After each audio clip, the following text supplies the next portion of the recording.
Rövşən, ürəklərin şah damarıdır Rövşən. Sənin yoxluğun acıdır bizlərə, təmiz adın baş tacıdır bizlərə.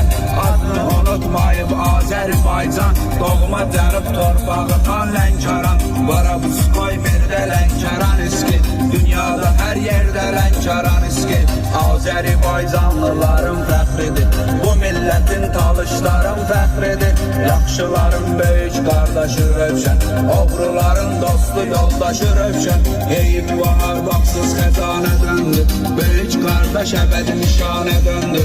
Rövşəni dünya cavan aldı bizdən, arzu olunmaz zaman aldı bizdən. Qəlbimizdə öz yolu var Rövşənin, oğru yolu düz yolu var Rövşənin. Yaxşı çıxmaz yaxşıların yadından, yaxşılara salam yaxşı adından. Sən haqqı demsən hər sözündə Rövşən, adın silinməzdi izində Rövşən. Hər addımda, hər sözündə dünyada, tək uca Allahı salmısan yada. Sən Allah qulu Hüseyin aşıqı, Əhl-i Beyt aşıqının aşıqı.